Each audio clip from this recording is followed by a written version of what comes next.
Estás escuchando Milenio 3 por Aluca Nanica. 3 y 6 minutos.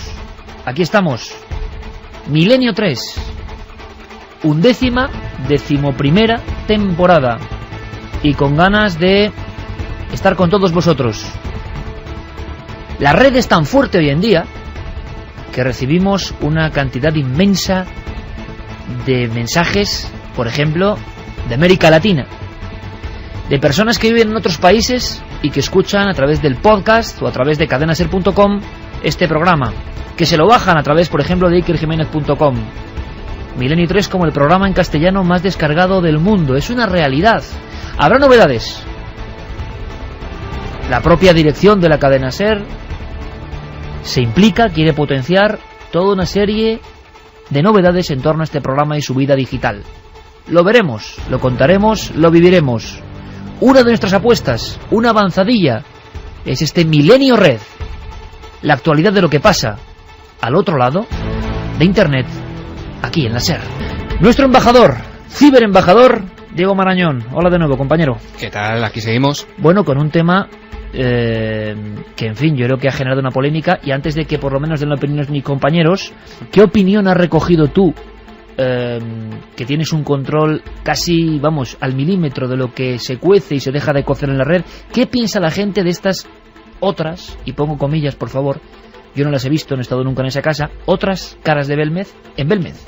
Bueno, tengo que decir que aunque hay opiniones favorables a estas nuevas ramificaciones, digamos, la mayoría de la gente opina que bueno, que lo que se ve en esa pared parecen ser manchas, probablemente fruto de la humedad. Además, hay un dato que se ha difundido y es que esa habitación donde han aparecido es la más fría de toda la casa. Entonces, al estar cerrada casi herméticamente, pues existe un grado de posibilidad de que se trate de eso. La gente pues apunta a que pueden ser pareidolias, porque si uno se fija en una pared blanca en la que aparecen manchas de humedad, si se fija y si quiere ver algo, realmente parece que va a haber algo.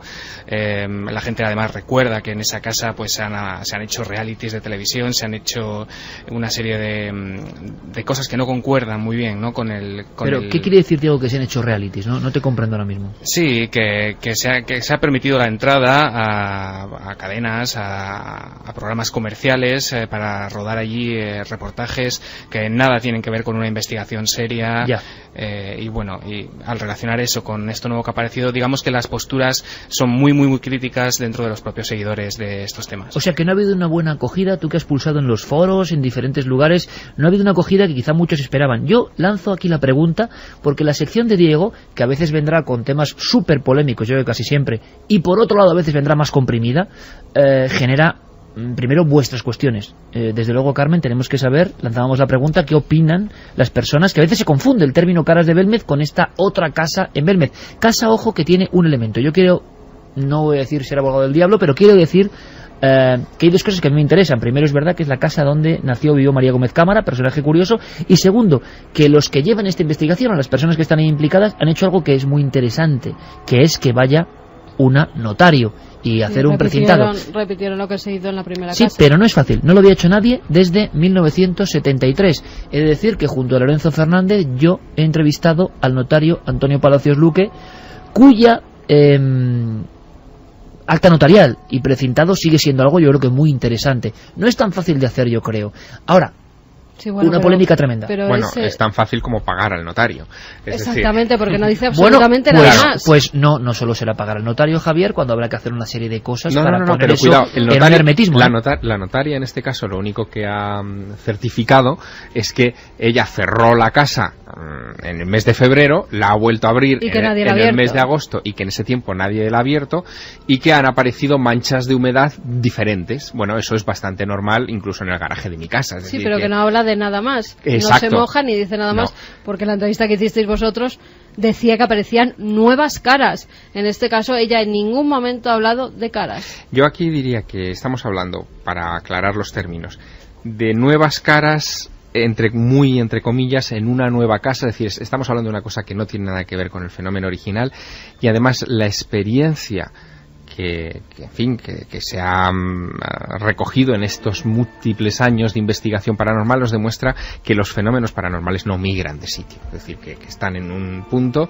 y no es que vayan de casa en casa. Aunque tenga que ver con la biografía de la principal. Hasta ahora no se ha dado un caso, bien es cierto que Belmez es un caso único en muchos sentidos, pero nunca se ha dado un caso parecido. Lo que echaba un poco de menos la gente era además que ese precintado no hubiese estado un poco más controlado, porque lo único que se hizo fue pues precintar y desprecintar, pero durante esos 6 meses no hubo, digamos, un control 24 horas al día, pues con una cámara, con presencia humana, y digamos que esos 6 meses han estado un poco en el aire, ¿no? Y Diego, no deja de ser muy curioso que haya coincidido el fin del precintado con el 40 aniversario de las caras de Belmez. Eso no era casualidad. Exacto, se estaba buscando evidentemente el impacto en los medios. Mandar un abrazo a toda la gente, buena gente de Belmez, porque nos habían invitado incluso a dar el pregón, fíjate, en pleno follón, en pleno día del 40 aniversario. Sí que era curioso y era muy simbólico, ¿no? 40 años después, porque en unas fiestas surgieron las primeras caras, pero bueno, pues no hemos estado por 1001 circunstancias, pero el tema está bullendo y yo no sé si incluso da la sensación, no voy a decir de pueblo dividido ni mucho menos, pero sí. Yo creo que sí, parte, ¿no?, de sobre todo la familia, porque reconozcamos que son familia, tanto los familiares más directos como son los hijos, que son los que tienen en su posesión la casa antigua, y estas que son familiares de María Gómez Cámara. Son sobrinas de María. Felisa es una de esas sobrinas que a nosotros... Ana y Felipa. Felipa, eso es. A nosotros nos ha llamado, incluso en ocasiones, ¿verdad?, diciendo que por qué no íbamos a su casa. Sí, pues no hemos estado en su casa. El impacto, Iker, de este desprecintado ha sido, como decía Javier, bastante notable, porque hay un dato que se ha filtrado en la prensa, y es que en el momento en que se abrió ese precinto había alrededor de esa puerta hasta 50 personas, entre medios de comunicación y curiosos. Aunque hay que decir una cosa importante, en el año 73 también se acusó de que no se pudo controlar del todo el precintado. Siempre se dice por parte de los más escépticos que eso no ha tenido cierto control. Ahora es verdad. Yo os voy a decir una cosa, por fotografías, que no he visto de otra forma. Me pone Noel Calero una música, y Noel es que, bueno, pasa el tiempo, pero la telepatía continúa. Me está poniendo una música entre las miles de músicas que hay en el buzón de Milenio 3, que tiene que ver con el espinazo del diablo. Es una música que no dejé de escuchar en ningún momento, y aparece en los programas que hicimos sobre la historia de Tumba sin nombre, las caras de Belmez y la familia de María. Aquí, yo creo que ahí, de alguna forma, empieza todo este enorme follón. Pero hay varias cosas. Hay un par de caras nuevas que son curiosas, parecen realizadas, curiosas. Lo demás no se parece, que decirlo, en nada, al fenómeno original, sea lo que sea el fenómeno original, ojo, no se parece en nada. Y luego, la sensación es que de inmediato la gente no ha obrado de la misma forma que en la primera casa. Por ejemplo, Diego, y para cerrar este tema, parece ser que esa pared, vamos al objetivo, a lo que como periodistas nos interesa, sea lo que sea. A mí me parece que es noticia, cuidado, ¿qué es noticia? Luego que sea lo que sea. Se precinta en Belmez una casa que dicen que tiene también caras. Raras, desde luego, no parecen caras.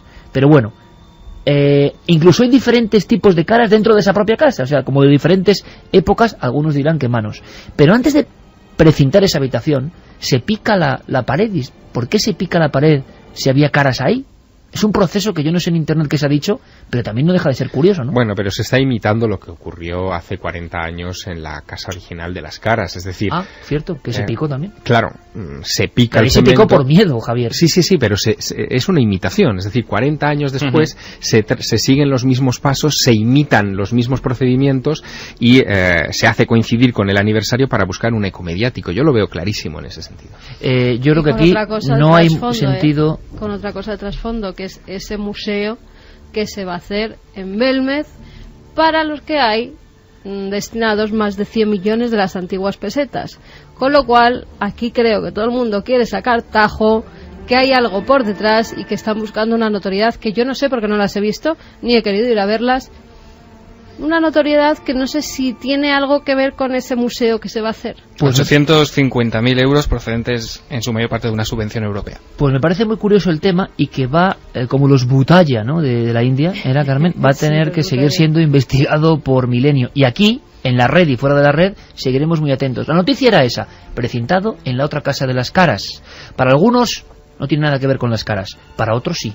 Bueno, vosotros tenéis vuestra opinión, que no sé cuál es, Carmen, si en retazos podemos testar un poco. Da tiempo a la gente que está todavía en pleno Perfecto, debate. pues a ver qué nos dicen. Y el debate queremos que se genere con la siguiente noticia. Hablamos, Diego, de un extraño nombre, de un cometa, ¿puede ser?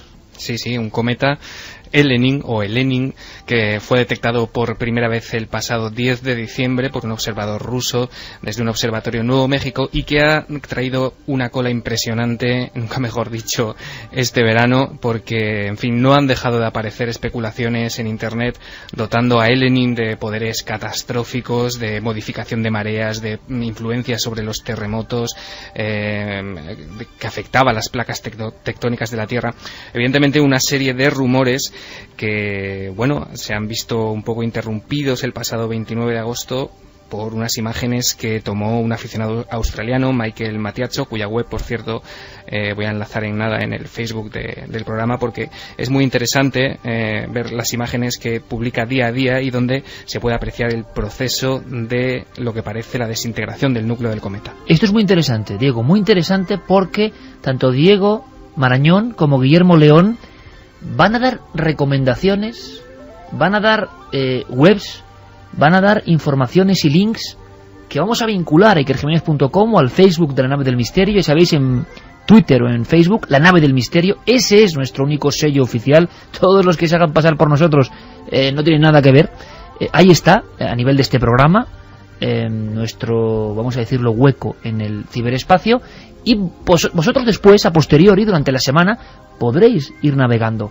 Elenin como gran problema, incluso conspiranoico, Santi, que es que, por ejemplo, Enrique de Vicente está, bueno, pues enfebrecido con este tema, no hace más que proponérmelo. Yo no sé qué pensar, sinceramente, porque no sé de estas cosas. No es la primera vez que se habla de un cometa que viene con malos augurios, ¿no? Pues no es la primera vez, esto ocurrió ya en 1997, si recuerdas, en aquella ocasión fue el cometa Hale-Bopp el que se dijo que se estaba acercando a la Tierra y que en la cola se ocultaba una nave extraterrestre, y un grupo en San Diego, California, protagonizó uno de los suicidios colectivos más importantes de estos últimos años. ¿Y se está diciendo algo parecido de todo esto, de este cometa? Que también hay ovnis en este cometa, con lo cual hay que tener mucho cuidado con esas sectas apocalípticas que, como bien decía Javier antes, acabaron con la vida de muchas personas. Hay que pensar que estamos en vísperas del 2012 y que a medida que nos acercamos a esa fecha nos estamos, digamos, repitiendo con aquello que ya sucedió antes del año 2000, es decir, que vuelven a aparecer otra vez las sectas milenaristas, las interpretaciones de hechos científicos, pero vistas desde una óptica catastrofista, e incluso cuando la NASA, como ha sucedido este verano, el pasado 17 de agosto, el Jet Propulsion Laboratory, que es la web oficial de la NASA para este tipo de asuntos, publicó en su página que Elenin no era ningún peligro para la Tierra, que, en fin, que según los cálculos que ellos habían realizado iba a pasar a unos 25 millones de kilómetros de nosotros, esta semana que viene va a pasar, de hecho, o sea, es entre el 5 y el 10 de septiembre, y que no hay ningún tipo de riesgo. Pero eso ha sido tomado, como ha ocurrido también en otras ocasiones, por el lado contrario, es decir, como que la NASA está tratando de desviar la atención y que esto es la prueba evidente de que efectivamente nos están ocultando algo. Incluso causó cierto revuelo un lapso de tiempo en la que la web de la página dedicada a seguir, la web de la NASA, dedicada a seguir la trayectoria de Elenin, estuvo caída porque estaban actualizando, digamos, la trayectoria del cometa, y la red hervía expectante para ver qué estaba pasando. Lo que está ocurriendo en estas horas, además, que porque este es un asunto que se puede seguir prácticamente al minuto, es que se espera que en las próximas horas Leonid Elenin, que es el astrónomo que ha hecho este descubrimiento del cometa que lleva ahora su nombre, dé por oficialmente desintegrado el cometa, porque el pasado 19 de agosto el cometa sufrió los efectos de una importante erupción solar. Parece que eso ha desintegrado el núcleo de este objeto, y que se ha ido desintegrando poco a poco, con lo cual si su amenaza ya era remota, ahora es, en fin. Javier, pero fíjate que la red no descansa, incluso cuando el cometa parece estar desapareciendo, incluso cuando la NASA publicó esa nota desmintiendo cualquier posibilidad de peligro. Ahora ha empezado a comentarse que el cometa se ha desintegrado a causa de un pulso de energía que ha llegado desde Júpiter. de alguien que nos quiere proteger. Aquí tenemos un elemento muy interesante con lo que dice Diego, muy interesante. Santi, tenemos el gran cometa en la época total de la red y la conspiración. Sí, pero esto no es la primera vez que pasa.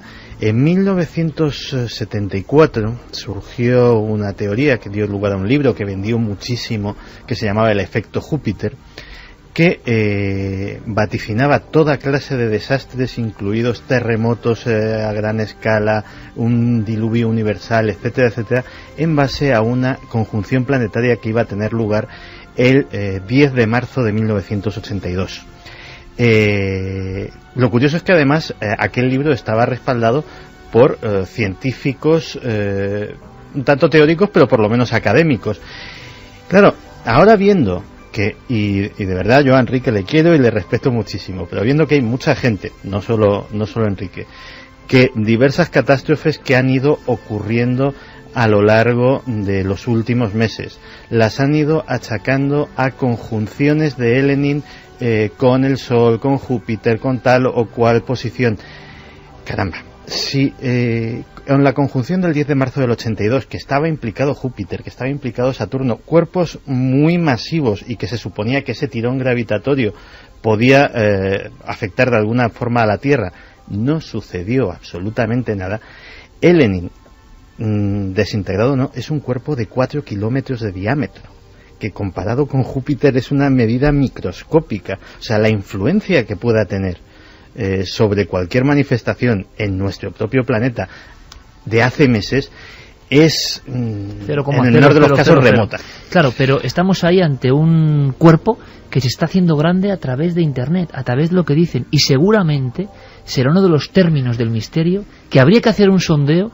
Diego, te lo dejo como deberes, si te parece. Vale. Hay que hacer un día un sondeo de los términos del misterio que más están buscando ahora mismo en el 2011. Algunos me los imagino. Eso es una buena idea. De todas maneras, dejadme decir en defensa de Enrique de Vicente que él es una persona que observa muy atentamente la realidad, que están ocurriendo efectivamente muchas cosas en estos últimos meses, que el año pasado iniciábamos la temporada con las lluvias extrañas.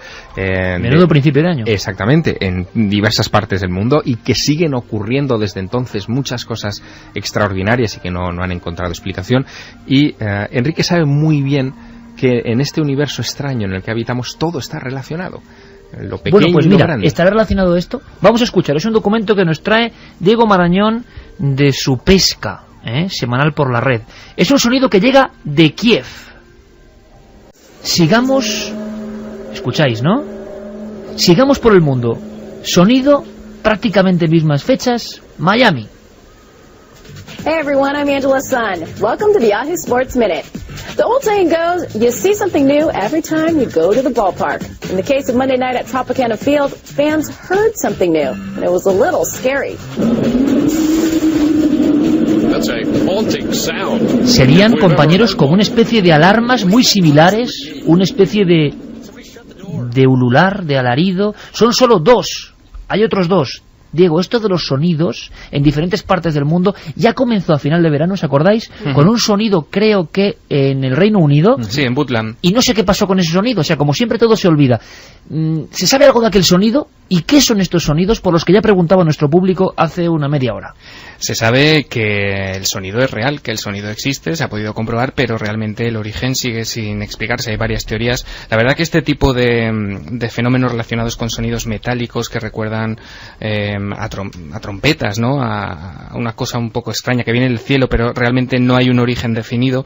Ya empezó en los años 90 y después se ha ido reproduciendo a lo largo del mundo. Se han escuchado sonidos en diferentes ciudades del mundo, en Michigan, en New Jersey, en Victoria, en Maryland, en Escandinavia. El último, como decías, se ha escuchado en Miami, en mitad de un partido de béisbol, donde los comentaristas pues hacían eco, ¿no?, de qué es esto que se está escuchando en directo, y realmente es muy interesante. Lo llaman el zumbido en inglés, the hum. El zumbido. Algo más. Illinois, otro sonido. Afinad, por favor, el oído.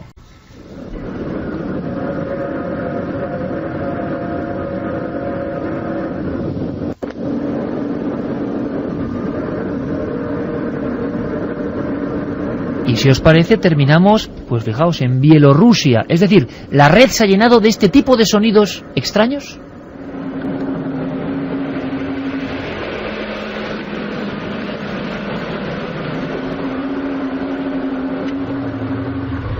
por parecer, claro, parece de todo, ¿no? Parece hasta el alarido de una bestia antediluviana de algún lugar del tiempo. Exacto, una especie de canto de ballenas, pero más fantasmagórico. ¿Qué opináis, chicos? Mira, yo en redacción hace unas horas hablaba con Carmen de una noticia que quizá pudiera estar relacionada. Invito a los que nos estén escuchando en este momento que tecleen en el ordenador, aquellos que estén delante, lo siguiente: Falcon, tal como suena, HTV2. No sé qué es, pero una vez más las siglas dan mucho miedo. Sí, bueno, pues Falcon HTV2 es un avión hasta hace muy pocas semanas ultra secreto de la Agencia de la Defensa, de Proyectos Avanzados de la Defensa de Estados Unidos, de DARPA, un avión que es capaz, por las pruebas que se han hecho públicas en este verano, es capaz de volar a 20 veces la velocidad del sonido. Sería el avión más rápido jamás construido, capaz de plantar, en fin, una tripulación en cualquier parte del planeta a 1 hora solamente de vuelo. Es decir, que estamos hablando de algo realmente extraordinario. Y no es un mito, existe. No solamente no es un mito. El pasado 11 de agosto se puso sobre el océano Pacífico este aparato para hacer una prueba de vuelo, y a los 9 minutos una anomalía extraña en el funcionamiento de ese prototipo hizo que se estrellara contra el océano y no se ha vuelto a saber nada de este asunto. La DARPA, sin embargo, y por razones inexplicables, ha hecho públicos los vídeos en los que se muestra la caída de este objeto, y ha hecho público también este secreto. Ahora bien, con todo esto que se está experimentando en la alta atmósfera y que ahora mismo estamos averiguando, quizá se encuentra ahí la explicación a algunos de estos ruidos. Bueno, quién sabe. Lo cierto, 3 y 28 minutos, Carmen, es que esa pregunta es constante. Es decir, el tema de los sonidos extraños es como de apuntes del verano que todo el mundo los tenía guardados para decir: oye, milenarios, ¿qué sabéis de esto? Sí, además zumbidos que, si recordáis, en el programa de televisión en Cuarto Milenio pusimos algunos de esos sonidos y nos escribió gente de nuestro país, muchísima gente, y aquí los emitimos también, muchísima gente que había oído esa especie de zumbidos. No se sabe, se especula de todo en las redes. Sí, yo lo recuerdo en la radio, sobre todo con el zumbido de Taos, ¿no es así, Santi? Sí.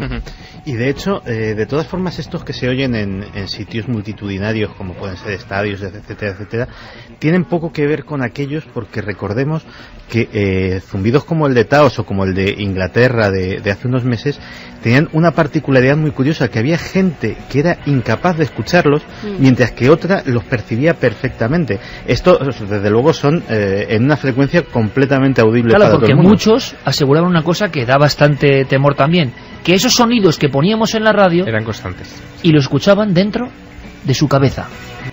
Como último documento de este primer milenio red, el informativo, la realidad, la tramoya del ciberespacio en cuanto al misterio, tenemos algo que has pescado por ahí, Diego, y que quizá para muchos está de fondo. Es una de las teorías, ¿no? Porque siempre se buscan historias con lo viral, vamos a saber mucho de fakes y mentiras que por algún motivo recorren el mundo, a veces verdades que algunos quieren que creamos que son mentira, pero tú has recuperado algo que te sonaba a esos sonidos, ¿no? Exactamente, es una teoría que circula por la red y que, para saber si es verdad o no, deberíamos recurrir a John Faisal y Michael Babcock.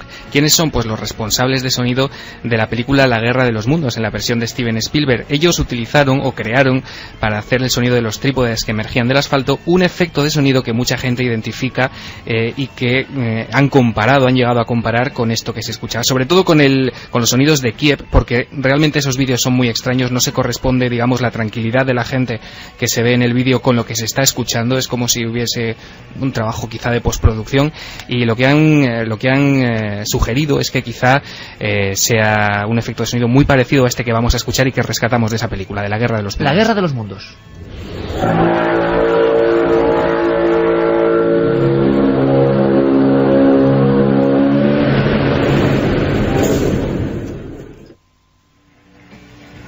Sonido absolutamente típico, clásico, que se ha convertido ya en algo como de banda sonora interna de todos nosotros.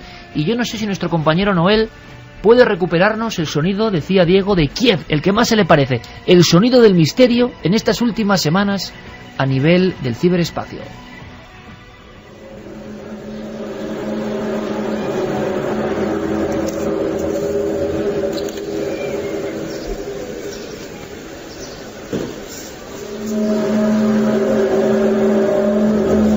Pues recuerda algo, ¿no? Esa especie de trompetas. Tiene del un otro aire, lado. tiene un aire. Algo metálico, sí. Pues mala cosa para el 2012, teniendo en cuenta que el apocalipsis está precedido por el sonido de trompetas en los cielos. El milenarismo va a llegar. No digáis eso, que ya veo al ángel del ajenjo llegando y sonando con la trompeta. Es verdad que, cuidado con lo que dice Santi, porque se puede jugar mucho con eso, y con ese mínimo comentario, pero máximo en su profundidad, el sonido de una gran trompeta, ¿no? El ángel tocó la trompeta diciendo, ¡ay de los que moran en la tierra! En fin, no seamos catastróficos, creemos en todo lo contrario, pero en la red se habla de esto. Seguramente lo que vamos a hacer es investigar, porque lo que pasa muchas veces es que salen las noticias, copan los informativos mundiales, los periódicos mundiales, y luego no se sabe nada. Queremos luchar contra eso. Diego, te mando los deberes, ¿eh? Vamos a ir buscando cuáles son los términos del misterio, interesante, ¿verdad, Javier?, que más están, seguro que tú tienes, no sé cómo se hace, pero seguro que tú tienes forma de saberlo. Eso está hecho. ¿Cuáles son los términos del mundo del misterio que más están buscando? Lo comentamos pronto. Nos vamos a llevar sorpresas, ¿cómo que pronto? La próxima semana. Hasta entonces, compañero. Un placer. Hora Capicúa, 3:33. Bueno, por cierto, muchos de los testigos de visitantes de dormitorio aseguraban que se despertaban a cierta hora y que siempre se quedaban con esa hora de los dígitos, como vemos ahora en rojo, apuntados dentro del cerebro. Y a veces se despertaban después de una experiencia traumática y era siempre la misma hora. Un fragmento de una película nos mete en situación. Una biografía que nos trae Javier Sierra, que conoció a este protagonista, una de las personas importantes del misterio en el siglo XX y XXI, Bud Hopkins. Deténganlos, por favor, deténganlos. Leslie, cierre los ojos. Cierre los ojos, Leslie. Eso no ocurre ahora. Todo eso forma parte del pasado. ¿Está usted a salvo?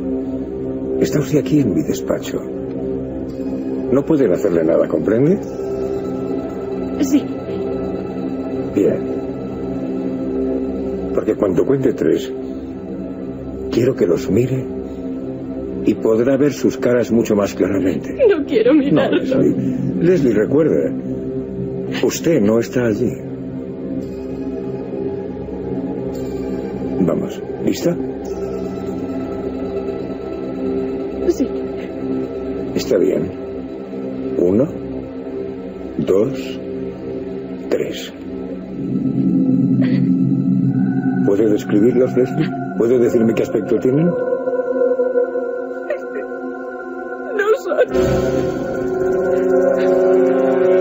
son personas. Bud Hopkins. El año clave es 1987. Se inicia de una manera muy peculiar. En enero de aquel año llega a las librerías de los Estados Unidos un libro de una portada impactante en la que se ve una especie de criatura de aspecto amarillo, ojos almendrados, rasgados hacia los lados, sin pelo, sin boca o una boca apenas definida, y una palabra que no se sabe muy bien cómo interpretar en ese contexto: comunión. El libro lo escribe Whitley Strieber, es un escritor de ciencia ficción que ha tenido ya cierto éxito. De hecho, algunos de sus libros, de sus novelas, habían sido llevadas al cine, por ejemplo El Ansia, y este autor, en cambio, da un vuelco a su registro. No publica un libro de ciencia ficción, sino una especie de trabajo autobiográfico en el que cuenta cómo en las navidades del año de 2 años atrás, de 1985, mientras las pasaba con su esposa Anne y su hijo Andrew en una cabaña en el estado de Nueva York, siente la presencia de criaturas de ese aspecto dentro de esa cabaña que parecen despertarle, manipularle, le someten a una serie de pruebas. Él nunca dice que son extraterrestres, los llama los visitantes, y lo hacen con total impunidad porque su esposa está al lado como petrificada en un estado de profundo sueño en el que no percibe nada. Pero durante la Navidad, día 26 de diciembre, 27, las visitas se suceden y este hombre, Whitley Strieber, busca inmediatamente ayuda. La ayuda la encontrará en marzo de 1986 en el estudio de un pintor en Nueva York, un hombre que se dedica al arte abstracto, que ha expuesto y tiene obra fija permanente en el Museo Guggenheim de la ciudad de los rascacielos, en el Metropolitan Museum of Art, también en Nueva York, o incluso en el Museo Británico tiene algunas de sus obras. Bueno, pues este hombre, que es un artista respetado, se llama Bud Hopkins, y durante los años precedentes había aparecido varias veces en los medios de comunicación contando historias parecidas a lo que le había ocurrido a Strieber. Lo que había dicho Bud Hopkins en esas intervenciones televisivas es que probablemente hay 1 de cada 50 norteamericanos que en algún momento de sus vidas han tenido algún tipo de experiencia con esta clase de criaturas. Hopkins sí dice que son extraterrestres, no los llama los visitantes, los llama extraterrestres, y llega incluso a afirmar algo todavía más tremendo, y es que las memorias de todos esos encuentros son suprimidas artificialmente por estas criaturas y consiguen, por lo tanto, una auténtica amnesia colectiva en la población que no sabe que está siendo objeto de esa experimentación. Strieber se somete a hipnosis porque es el único medio utilizado por Hopkins para recuperar esas memorias perdidas. Se somete a varias sesiones de hipnosis en la primavera de 1986. Descubre que lo que le ha ocurrido no es único, que mucho antes de las Navidades de aquel año ya había tenido otro tipo de experiencias desde su propia infancia, y rápidamente se pone manos a la obra y escribe este libro. 2 meses más tarde, año 87, seguimos sin salir de ese contexto, se publica un libro de Bud Hopkins que se llama Intrusos, que alcanzará las listas de los más vendidos, estará 4 semanas en el New York Times Bestseller List, digamos que como rebufo del éxito de Comunión, que se convierte en un auténtico fenómeno, está el número 1 en esa lista y permanece ahí durante meses. Y en ese libro cuenta la historia no de Strieber, sino de otra paciente suya que ha tenido varias de estas experiencias desde su adolescencia y que incluso, según cuenta, ha llegado a ser sometida a experimentos de carácter genético. Se le han extraído óvulos, se le han fecundado esos óvulos in vitro por parte de estos extraterrestres, y ha tenido incluso 9 hijos híbridos entre humano y alienígena que en estos momentos están en algún lugar del espacio profundo. Esas son las revelaciones con las que se estrena el año 87, y ese año termina con una impactante portada en la revista Omni. Estamos hablando, en fin, de una época en la que había mucho vínculo a las publicaciones periódicas, donde 5 millones de suscriptores recibían esa publicación en todo el mundo. Bueno, pues la portada de diciembre del año 87 de la revista OVNI se hace una pregunta tremenda: ¿es usted un abducido? Publica por primera vez una encuesta de 25 cuestiones para determinar si los lectores de OVNI cumplen con las características de esas personas que han tenido tiempo suprimido tras una experiencia de estas características, y hay un 5% de los que responden a esa encuesta que encajan como un guante en el retrato robot de los abducidos. Se desata lo que en palabras de Hopkins terminará definiéndose como una epidemia silenciosa. La historia de Bud Hopkins en realidad empieza unos cuantos años atrás, en el verano de 1961. Él tiene 30 años, está plenamente dedicado a su trabajo como artista, trata de consagrarse en el expresionismo abstracto, que es un poco el género en el que él se está desenvolviendo, y en el verano de aquel año de 1961 tiene una experiencia con un ovni. Él ve, en compañía de su novia, de la que después era su esposa, y de unos amigos en Cape Cod, un objeto a plena luz del día, una especie de cigarro que está flotando sobre el lugar donde ellos están en ese momento pasando unas horas, y se queda tan conmovido con la observación, es una observación que dura unos minutos, que llega incluso a telefonear a la base aérea de Otis para denunciar el hecho, y se da cuenta de que los militares recogen la información pero no liberan ninguna, no le dan ninguna pista de qué puede ser esto. Poco a poco comienza a surgir en él la semilla de la inquietud, y en sus obras de aquel tiempo, en sus pinturas, aunque a él no le gusta hablar de esto y no lo reconoce ni siquiera en sus memorias postreras, que las publicó pues hace 3 años, en sus pinturas comienzan a aparecer grandes manchas en los cielos de aquellas cosas que él pinta, no las define, pero son el reflejo, claro, de la obsesión que comenzará a larvarse en la mente de Hopkins. En 1975, en junio, en el verano también de 1975, comienzan sus, por accidente, primeras investigaciones ufológicas.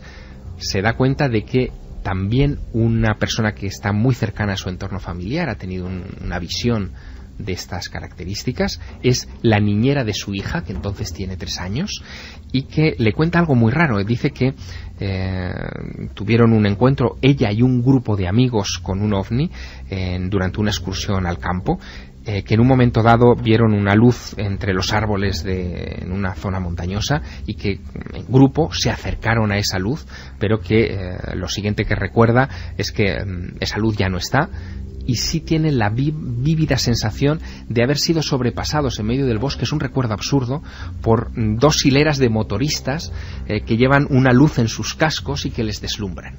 Aquello intriga verdaderamente a Hopkins y somete a hipnosis a esta mujer, y descubre que tiene un lapso de tiempo perdido. Impactado por aquello, publicará un artículo en The Village Voice, un periódico de Nueva York, que encontrará eco en Cosmopolitan, en la revista mensual femenina, y a partir de ahí empezarán a llegarle más casos parecidos de tiempo perdido, hasta que finalmente los recopilará en un primer libro que se llamará así, El tiempo perdido, The Missing Time. Esos periodos de tiempo perdido eran algo que para los ufólogos, para los profesionales, digamos, de la investigación ovni de los años 70, había pasado un poco desapercibido. La abducción, en el sentido clásico del término, nos remitía inmediatamente al episodio de Barney y Betty Hill, un matrimonio que en 1961, conduciendo a altas horas de la madrugada por las montañas rocosas, tiene un encuentro con una luz extraña. De esa luz descienden unos tripulantes que se los llevan al matrimonio al interior y los someten a una serie de pruebas médicas para después liberarlos. Se publicará en el año 66 un importante libro, El incidente, de John Fuller, donde se contará toda esta historia en detalle, y eso crea el prototipo de caso de abducción.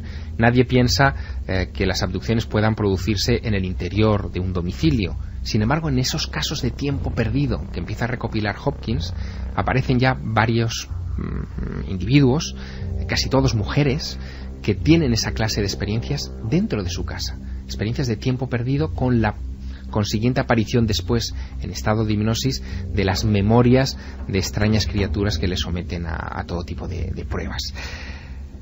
Y no solo eso, Hopkins introduce otro elemento también muy característico.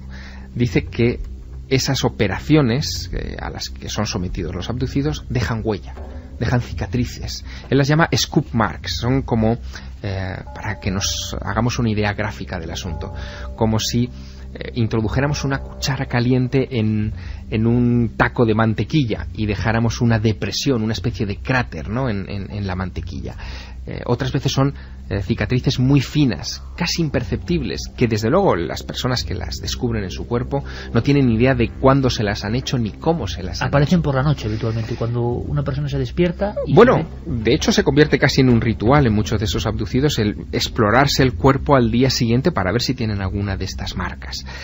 Y no solo eso, lo que propone Hopkins es que esas abducciones dejarán de ser un hecho aislado. No es algo que, como lo que les ocurre a los Hill, un tropiezo en un momento dado en una montaña, sino que hay una continuidad de secuestros, como después descubrirá Whitley Strieber en esas sesiones hipnóticas en el estudio de Bud Hopkins. Y Hopkins lo cuenta de esta manera. Una de las cosas más importantes es que la persona es abducida una y otra vez durante toda su vida. No ocurre una sola vez. Es como si esa persona fuera objeto de un estudio sistemático por parte de los ocupantes de los ovnis. Es interesante ver cómo se parecen. Han sido dibujados por diferentes personas, en lugares diferentes, en épocas diferentes. Lo verdaderamente impactante de la obra de Bud Hopkins no es el número de libros que nos ha dejado, porque son pocas los libros que nos ha dejado. Fue primero Missing Time, después Intrusos en el año 87, que coincide con ese boom que antes hablábamos, desatado por Wilde Strieber y su libro Comunión. Después vendrá una obra muy muy peculiar que se titula Witnessed. Hay testigos, podemos traducirla más o menos, o visto, ¿no? En esa obra cuenta un caso que le ha acompañado hasta su muerte el pasado mes de agosto. Es uno de los casos más polémicos, más discutidos y que probablemente le ha granjeado más disgustos y probablemente cierto desprestigio a su labor, que es el caso de Linda Cortile o Linda Napolitano, de ambas maneras se la conoce. El caso de Linda es un caso que tiene lugar en pleno Manhattan el 30 de noviembre de 1989 a las 3:15 de la madrugada, cuando esta mujer que vive en un edificio de apartamentos cerca del puente de Brooklyn es despertada por estos visitantes, sacada de su habitación por la ventana de su apartamento y ascendida en un rayo de luz a un objeto que está sobre el edificio de apartamentos, y todo eso aparentemente, eso es registrado por Hopkins en sus sesiones de hipnosis, aparentemente es corroborado meses más tarde de manera muy casual por 2 testigos. El caso ocurre en noviembre del 89 y Linda Cortile llama a Hopkins inmediatamente porque lo ha visto también en los medios de comunicación. Lo que no esperaba Hopkins, después de archivar el caso, es que en febrero del 91 recibe la llamada de 2 personas que se presentan como agentes de policía, Richard y Dan, que dicen haber visto un objeto flotando sobre el edificio de apartamentos de Linda Cortile esa noche y haber visto cómo a través de un cono de luz ascendía una mujer y unas criaturas hacia ese objeto. En abril del 91 el caso se complica todavía más, 2 meses más tarde, cuando Linda le dice a Hopkins que esos 2 agentes la han secuestrado para interrogarla sobre lo que a ella le ocurrió, y en los meses siguientes tienen varios encuentros donde esos 2 policías digamos que la presionan para que dé todo tipo de detalles. Los policías resultan no ser tales, parece que son miembros del Comité de Seguridad de un importante dirigente de las Naciones Unidas, que después se filtrará a los medios de comunicación que es nada menos que el entonces secretario general de las Naciones Unidas, Javier Pérez de Cuéllar, que también pudo haber visto ese incidente y que, según lo que después saltaría a los medios, llegaría incluso a ser secuestrado también por los extraterrestres. Bueno, este caso tan rocambolesco y tan contestado, tan polémico, ocupará ese tercer libro de Bud Hopkins. Después vendrá otro que se titula Sight Unseen, lo podemos traducir como Sin haberlo visto, donde habla de cómo este tipo de criaturas se manejan de manera invisible a nuestro alrededor y son capaces incluso de desconectar la memoria de los testigos a voluntad o conectarla cuando les sirve para alguna clase de propósito. Y finalmente en 2009 publicará su último libro, son unas memorias que titula Arte, Vida y OVNIs, donde recopila un poco su paso por esos 3 elementos fundamentales en su existencia. En este verano, lleno de pérdidas para el misterio, nos dejó Bud Hopkins. Murió, Javier, convencido de la existencia de estos seres. Murió con 80 años de un cáncer, rodeado de sus seres queridos en su apartamento en Manhattan, en ese estudio en el que había entrevistado e interrogado a tantos y tantos abducidos, y convencido de que esos extraterrestres existen, están ahí y han secuestrado a 1 de cada 50 ciudadanos de los Estados Unidos. Las biografías, el lujo como columna para conocer historias y personajes. A veces hablamos, ¿verdad?, de personajes como con la seguridad de que todo el mundo los conoce, pero cada uno tuvo su historia y nadie muere si su historia se cuenta, y más hoy en día, porque su historia y las ondas con Javier contándolo habrán quedado en miles y miles de receptores. Bud Hopkins, nuestro homenaje, y con Javier aprenderemos de muchas biografías, algunas alegres, otras tristes, algunas terroríficas, otras llenas de aventura, investigadores y casos, el archivo de nuestro buen amigo Javier Sierra. Y apenas en un fragmento, y antes de volver a escuchar a todo nuestro público, en este Milenio 3 que hemos empezado con tantas ganas, y atentos, en las primeras semanas vamos a ir presentando un sinfín de novedades, y vais a ser vosotros quienes las aceptéis, las potenciéis, y nos digáis, como en la encuesta de hoy, qué queréis que sea este programa, que es más vuestro que nunca. Carlos Charlie Largo, buenas noches, compañero. Buenas noches, Iker. Oye, ¿cuántas temporadas llevas en Milenio 3? Pues creo que esta ya es la 4ª. Madre mía. Yo creo que es la 5ª, pero bueno. Ya lo confundo también con el programa de televisión. Se ve que Charlie está en plena vorágine. Que se le han hecho muy cortas. Está tan a gusto. Sí, eso es. Bueno, pues Carlos es el hombre de las efemérides, pero hemos cambiado el tercio y vamos a centrarnos en esa píldora que siempre acompañaba el repaso del calendario de nuestro compañero. Momentos de un programa que tiene ya casi 900 emisiones. Ha habido muchas cosas y a veces pasa que se nos olvida a nosotros mismos. Momentos, lo hemos llamado un minuto de Milenio 3. Pero lo cierto es que yo creo que a ninguno de vosotros se os habrá olvidado los inicios. Vamos a ir precisamente al 1 de junio de 2002.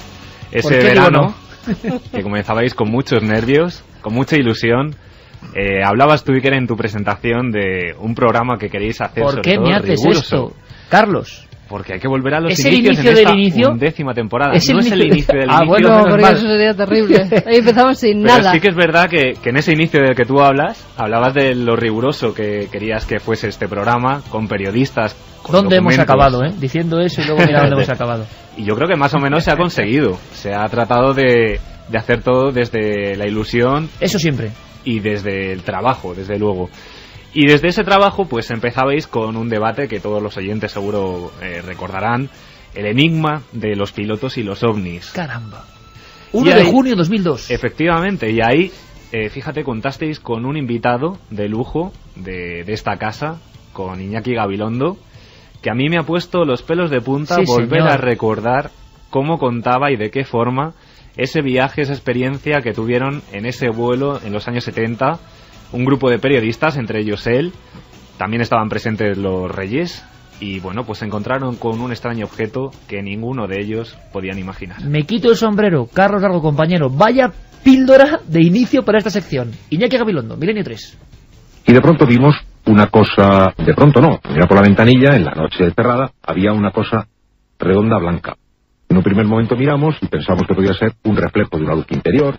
Al cabo de otro rato vimos que eso no era y miramos, ¿y qué será eso? Y nos íbamos avisando, oye, ¿qué es esto que está ahí? Pues no sé, pasaba el tiempo y ahí seguía. Pensábamos que era la luz de algo. Bueno, pensábamos que era algo, no sabíamos qué era.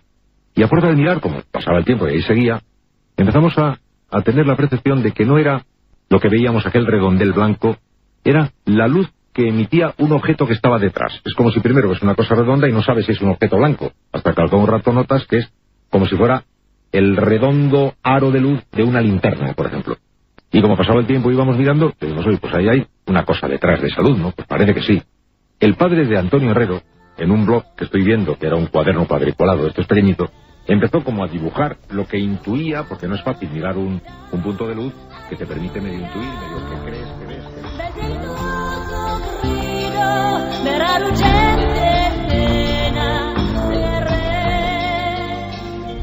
Vaya momento que nos ha traído Carlos Largo, don Iñaki Gabilondo, primer invitado de Milenio 3, contando su experiencia OVNI. Y cada semana, una de estas píldoras, un minuto de viaje en el tiempo. Gracias, Carlos, como siempre. Hasta luego.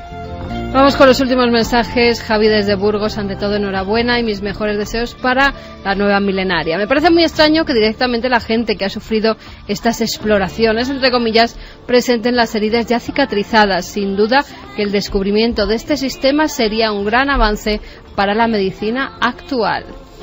Luis García Vázquez, y sonarán trompetas y los 4 jinetes del apocalipsis bajarán y será el fin de todos los tiempos. Llegarán y conoceréis mi cólera.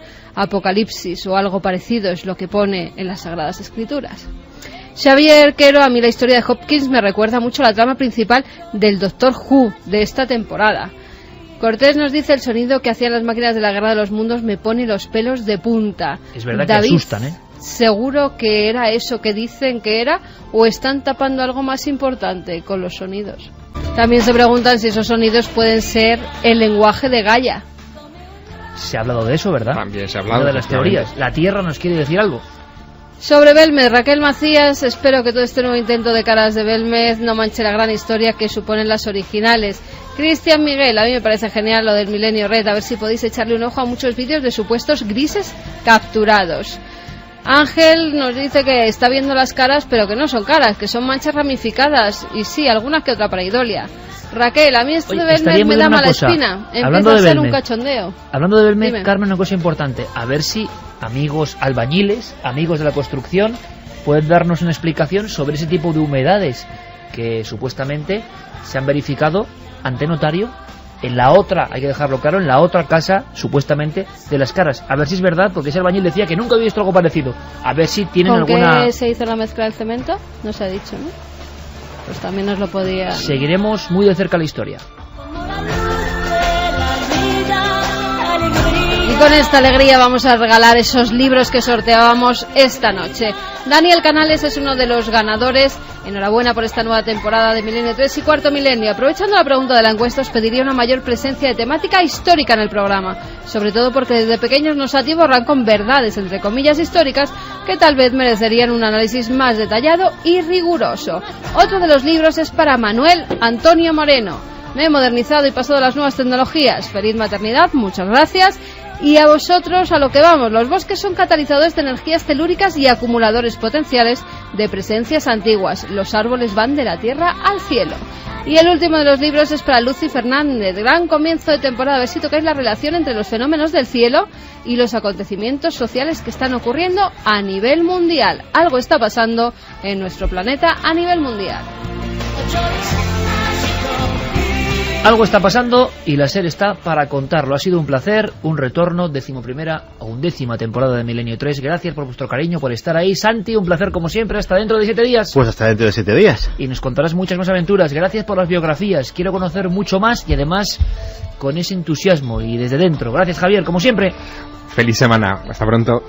Y por supuesto, Fermín Agustí, Carlos Largo, Noel Calero, capitán del sonido, muchas gracias. Carmen, a preparar ya historias para seguir disfrutando de la radio en 7 días. Claro que sí, en 7 días mucho más misterio aquí en la cadena SER. Y por favor, sed todos muy felices. Un abrazo.